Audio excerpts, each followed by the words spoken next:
नमस्कार, मैं कमलेश कबीर आपका एक बार फिर स्वागत करता हूं इस नए एपिसोड में। आज हम बात करेंगे शंकराचार्य के भेष में एक मवाली की, और जिसकी भाषा शैली से आपको अंदाजा लग जाएगा कि मवाली से ज्यादा जो है वो कुछ है नहीं। और जब हम सनातन संस्कृति की बात करते हैं, इसकी परंपरा की बात करते हैं, तो पहले जो अगर कोई ऋषि या कोई उत्तराधिकारी बनता था, उसका गुरु का अगर कोई शिष्य था, तो उस गद्दी के लिए शास्त्रार्थ किया जाता था। जैसे आपने देखा होगा राजा महाराजाओं के लिए जो है वो अस्त्र शस्त्र सब विद्याओं में जो निपुण शिष्य होता था, उसी को वो उत्तराधिकारी बना दिया जाता था। तो यहां अगर सनातन संस्कृति से कोई जुड़ा हुआ या कोई गद्दी है, तो उसके लिए था प्रावधान शास्त्रार्थ करना। अंग्रेजों ने जो है वो इसको रोक दिया और उसके बाद में गुरु शिष्य की परंपरा बनी।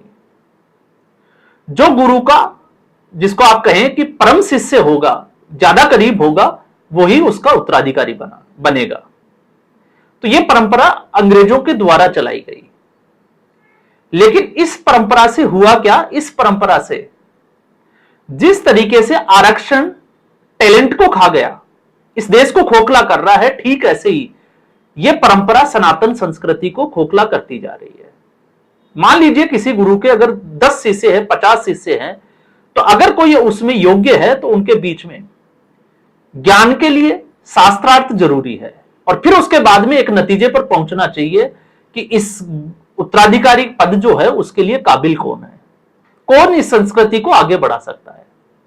और जब हम शंकराचार्य की बात करते हैं, तो आदि शंकराचार्य जिनके नाम से यह पद चल रहा है, तो आदि शंकराचार्य ने भी कभी यह नहीं सोचा होगा कि इस तरीके से एक ऐसा व्यक्ति जिसकी महत्वाकांक्षा राजनीतिक पद की हो, और वो इस तरीके से एक तरीके से इस गद्दी का, इस नाम का जो है वो दुरुपयोग करेगा, और इस सनातन संस्कृति के लिए नहीं, इसको खत्म करने के लिए उन ताकतों के साथ खड़ा हो जाएगा जिसका इससे कोई सरोकार ही नहीं है।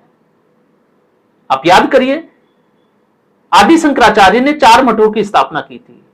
क्यों की थी? पूर्व से पश्चिम और उत्तर से दक्षिण, भारत की जो चारों दिशाएं हैं उनको इस संस्कृति को जोड़ने के लिए, एकता के लिए और हिंदू धर्म के लिए, और जो यात्राएं की वो पैदल यात्राएं की। लेकिन यहां के जो शंकराचार्य, जिसके हम महानुभाव की बात कर रहे हैं, वो तो वैनिटी वैन से नीचे ही नहीं उतर सकता। गलती से यह घोषणा कर दी उसने महाकुंभ के दौरान कि वो अनशन करेंगे, लेकिन 3 घंटे में उठकर वहां से काशी भाग गए। वो बैठ ही नहीं सकता। क्यों नहीं बैठ सकता? क्योंकि भौतिक वस्तुओं का भोग विलास उसकी आदत बन चुका है। क्योंकि महाकुंभ में 2 घटनाएं हुई थी।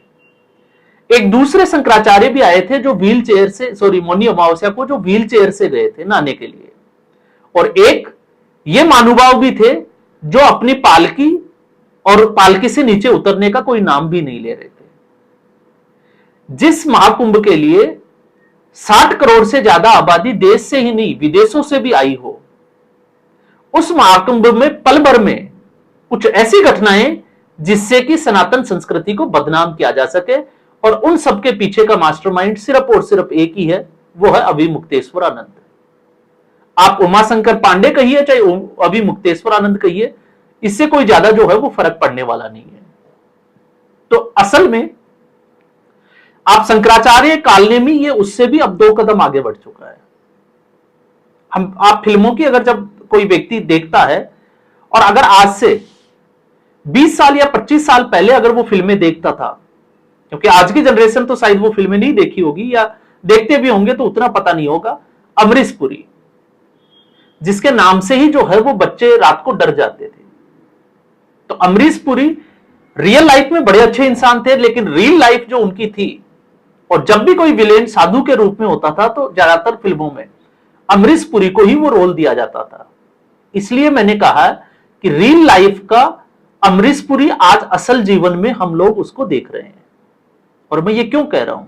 ये मैं इसलिए कह रहा हूं, 20 जुलाई को जिस तरीके से भद्दी गालियां दी जो इस संस्कृति का हिस्सा नहीं है,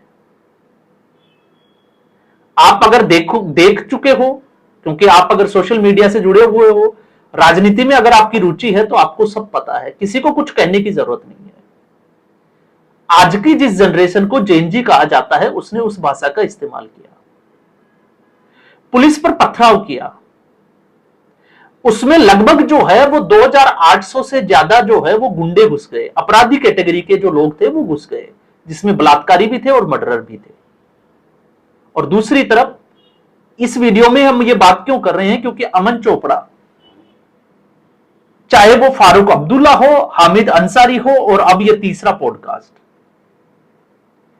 आज तक किसी भी व्यक्ति ने अमन चोपड़ा के साथ पूरा पॉडकास्ट नहीं किया, बीच में ही उसको छोड़कर जाना पड़ा। वो इस असहज स्थिति में आ जाते हैं।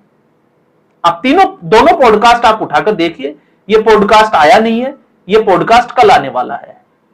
और अब मैं आपसे भी गुजारिश ये करूंगा कि इस पॉडकास्ट को देखें।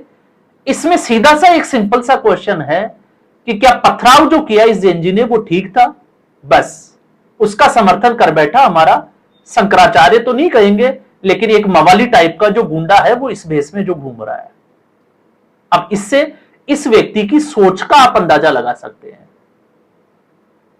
अब सवाल यह है कि आखिर यह सोच इसकी इस तरीके की क्यों है?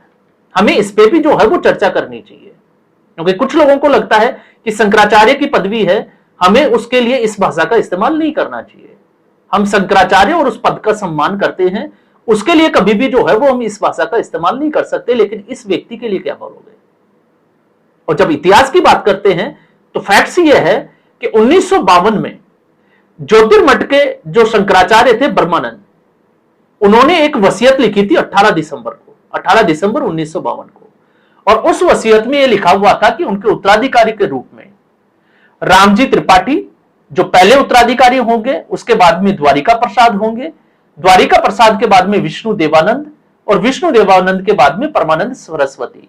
और ये जो पदवी मिलेगी ये उनके उम्र के हिसाब से, सीनियरिटी के हिसाब से उनको मिलेगी। लेकिन इन सब को छोड़कर कुछ विवाद होता है, और विवाद के बाद 25 जून 1953 को, एक साल के लगभग जो है वो, एक साल तो नहीं कह सकते, 6 महीने बाद में किसी भी तरीके से विष्णु देवानंद शंकराचार्य पर बन जाते हैं। और विष्णु देवानंद ने कृष्ण बौद्धाश्रम को अपना उत्तराधिकारी घोषित कर देते हैं, और लगभग 20 साल तक 1973 तक वो इस पद पर रहते हैं। लेकिन उसके बाद फिर एक विवाद खड़ा हो जाता है, और जब विवाद खड़ा होता है तो इस ज्योतिर्मठ की जिम्मेदारी केयर टेकिंग के रूप में स्वरूपानंद सरस्वती को इसका केयर टेकर बना दिया जाता है। तो स्वरूपानंद सरस्वती आगे चलकर जो इसका अभिमुक्तेश्वरानंद के गुरु बने, वो केयर टेकर थे, वो शंकराचार्य नहीं थे, वो गुरु गद्दी पर नहीं थे। आप इसको सीधे ऐसे समझ सकते हैं। और इसी बीच 1969 से लेकर अगर आप देखोगे अभिमुक्तेश्वरानंद का जो जन्म होता है उसके बाद, क्योंकि इस व्यक्ति की राजनीतिक महत्वाकांक्षा इस पद से ज्यादा बड़ी है, और इसका प्रमाण मिलता है 1994 में संस्कृत विश्वविद्यालय जो काशी का है उसमें छात्र संघ के चुनाव। वहां से अगर आप इसको समझने का प्रयास करोगे तो आपको समझ में आएगा। फिर उसके बाद में 2000 में ये जो है वो स्वरूपानंद सरस्वती के करीब जाते हैं, और फिर 2006 में उनको अपना गुरु बना लेते हैं। अब यहां बड़ी चालाकी की इस व्यक्ति ने। गुरु क्यों बनाया? गुरु इसलिए बनाया क्योंकि स्वरूपानंद सरस्वती को कांग्रेस का डीएनए कहा जाता था। क्यों कहा जाता था? 2002 में जब मध्य प्रदेश के मुख्यमंत्री थे दिग्विजय सिंह, ये बड़ी अहम कड़ी है जो मुझे लगता है कि हर सनातनी को जाननी चाहिए। और दूसरी तरफ विश्व हिंदू परिषद और आरएसएस लगातार राम मंदिर की लड़ाई लड़ रहे थे। इस लड़ाई को कमजोर करने के लिए कांग्रेस पार्टी ने कुछ हथकंडे अपनाए, और ये सारे के सारे दिग्विजय सिंह के दिमाग की जो है वो उपज मानी जाती है। तो स्वरूपानंद सरस्वती को दिग्विजय सिंह ने अपने साथ लिया, सोनिया गांधी से मुलाकात कराई। क्यों करवाई? किसी भी तरीके से राम मंदिर का जो आंदोलन है उसको कमजोर किया जा सके। और उसके लिए आप फैक्ट्स अगर चेक करोगे तो फैक्ट्स भी मैं बता देता हूं। दिघोरी में इसी स्वरूपानंद सरस्वती ने 2 और शंकराचार्यों के साथ में सोनिया गांधी के साथ एक मंच शेयर किया। वो राम मंदिर में राम मंदिर का जो ट्रस्ट बना उसमें उनको सदस्य नहीं बनाया गया, इससे वो नाराज चल रहे थे। तो लड़ाई जो है वो आरएसएस लड़ रही थी, विश्व हिंदू परिषद लड़ रही थी, लेकिन एक शंकराचार्य जो है, जो अपने आप को तथाकथित शंकराचार्य समझता था, वो कांग्रेस की गोद में खेल रहा था। और इसी कांग्रेस ने यही एक जो काल था जिसमें आपने देखा होगा सैफरन टेररिज्म की एक थ्योरी गढ़ी गई थी, और उसका जनक भी जो है वो दिग्विजय सिंह ही था। किसी भी तरीके से हिंदुओं को आतंकवादी घोषित कर दिया जाए, और उस वक्त सबसे ज्यादा करीबी थे स्वरूपानंद सरस्वती। और ये लड़ाई यहीं नहीं रुकी। 2006 में शिष्य बनने के बाद में अभिमुक्तेश्वरानंद ने भी वही किया जो उनके गुरु ने किया, उन्हीं पद चिन्हों पर चले। अब क्या किया आप याद करिए, राम मंदिर की प्राण प्रतिष्ठा हिंदुओं के लिए एक त्योहार के रूप में, आप इसको कह सकते हैं 500 से 550 साल की जो लड़ाई लड़ी गई, इस व्यक्ति को निमंत्रण भेजा गया, लेकिन इसने झूठ बोला कि इसको निमंत्रण नहीं भेजा गया। क्यों नहीं? क्योंकि इसने ठुकरा दिया था। क्यों ठुकराया था? क्योंकि इसको राम मंदिर ट्रस्ट का मेंबर सदस्य नहीं बनाया गया, अध्यक्ष नहीं बनाया गया, इसलिए इसने ठुकरा दिया। और फिर अफवाह यह फैलाई कि उसको निमंत्रण नहीं दिया गया। बाद में वो सच्चाई सामने आ गई। फिर बहाना बनाया गया कि राम मंदिर का निर्माण पूरा नहीं हुआ, जबकि गर्भगृह का निर्माण पूरा हो चुका था। तो इसका तर्क था कि शास्त्रों के हिसाब से जो है वो राम मंदिर की जो प्राण प्रतिष्ठा है वो नहीं की गई। तो इसका गुरु राम मंदिर के खिलाफ था और यह भी राम मंदिर के खिलाफ था। इसके अलावा काशी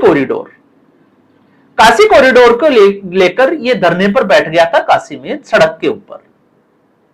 धरना क्यों लगाया? काशी जो कॉरिडोर है, आज अगर आप उसको देखोगे तो जो भी लोग आते हैं उसको देखकर, और काशी विश्वनाथ की जो शोभा बढ़ी है, आप उसको नजरअंदाज नहीं कर सकते। लेकिन ये इसके खिलाफ था कि कुछ मंदिर तोड़े गए। वो मंदिर तोड़े नहीं गए थे, उन मंदिरों को दूसरी जगह स्थापित किया गया था, एक स्थान से हटाकर दूसरी जगह पर, पूरे विधि विधान से। लेकिन इसने झूठ बोला, गुमराह किया। और अगर आप इससे और ज्यादा अगर आप समझने का प्रयास करोगे तो बनारस से 2019 के लोकसभा चुनाव, वाराणसी से प्रधानमंत्री नरेंद्र मोदी के खिलाफ इसने अपना जो है वो एक कैंडिडेट जो है वो घोषित किया था। कितने वोट मिले थे आप उसको देख सकते हैं। और योगी आदित्यनाथ के खिलाफ जिस तरीके की टिप्पणियां करता है वो तो पूरे देश को पता है, आज की जनरेशन को भी पता है पिछले 4 साल से वो क्या कर रहा है। लेकिन इस वक्त कांग्रेस और समाजवादी पार्टी दोनों की गोद में खेल रहा है। इसलिए यह बड़ा महत्वपूर्ण हो जाता है कि ऐसे लोगों को इसी तरीके से एक्सपोज करते रहना चाहिए। तो राजनीतिक महत्वाकांक्षा क्या है आप समझ सकते हैं। कभी इस व्यक्ति को हिंदुओं की रक्षा के लिए सड़क पर उतरते हुए देखा कि यह सड़क पर उतर के कुछ प्रदर्शन करे, और फिर अपने आप की जो तुलना है यह करपात्री महाराज से करता है। वो संसद तक पहुंच गए थे, और किस तरीके के, अगर वो आप देखोगे कि संत थे तो उन्होंने श्राप दिया था गांधी परिवार का। और आप देखिए उस गांधी परिवार और कांग्रेस पार्टी के हालात क्या है।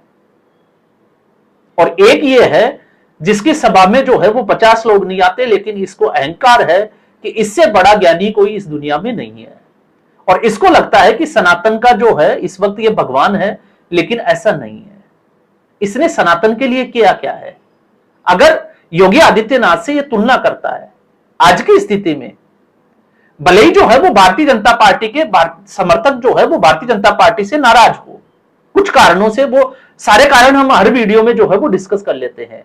लेकिन दूसरी सच्चाई ये भी है कि इस सरकार के आने के बाद में करोड़ों लोग जो 31 दिसंबर को गोवा जाते थे या ताजमहल के लिए जो है वो देखने के लिए जाते थे, अब वो अयोध्या जाते हैं 1 जनवरी के नववर्ष के लिए।